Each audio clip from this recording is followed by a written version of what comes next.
See, Hailey, Pittsburg, you're on the Wilkow majority. Hello.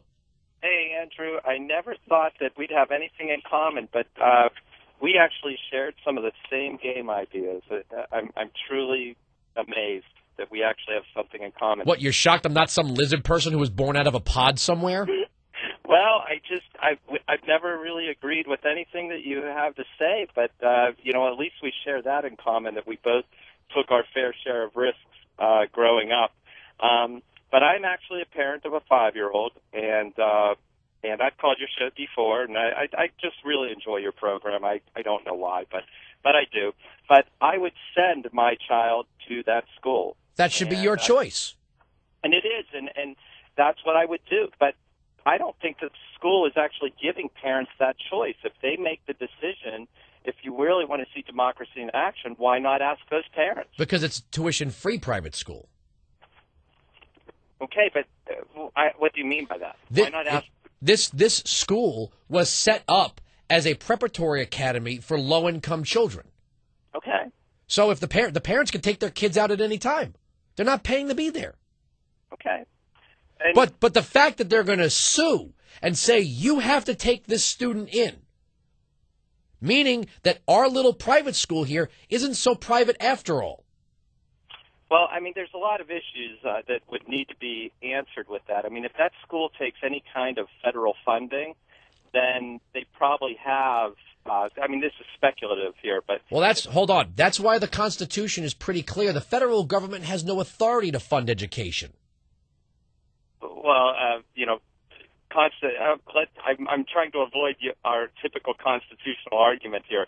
What I'm saying is that through the same way that schools were integrated in the 50s was through the whole idea that if you accept money through the federal government, then there are certain rules and regulations that you need to follow. So, aren't you amazed, though, that the federal government can offer funding for this, that, or the other thing where it has no authority to, then use a law to force people to their will? Well, no, I'm not amazed by that. I mean, I think this is a bad decision on the school's part. I think my own... Then don't send your kid there. Okay, but my own feeling is that where do you draw the line? What if this is the whole slippery slope argument? What if you don't let someone in for the next explanation or the next... Well, what if the kid was a quadriplegic and they would have to revamp the entire physical campus of the school to accommodate this student? Right, that's exactly what I'm talking about. What if? A what-if scenario. So then if you're that parent of that quadriplegic, where do you send your child to? To a school equipped to handle students who are quadriplegics.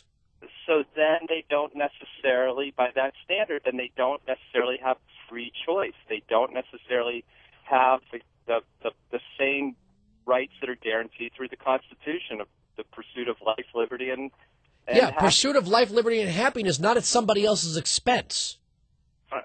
Okay, I think, though, again... All right, well, let me ask you this. If the parents of the children that attend this school voted this kid out, would that be okay if that was democracy?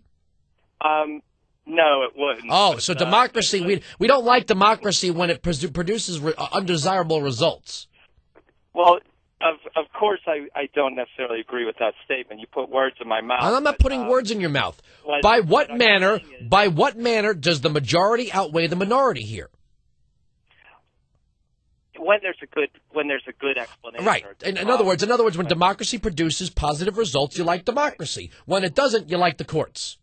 Well, but Andrew, wouldn't you say the same thing? Well, here's the thing. My answer to this is they should shut down the school. Well, shut it down.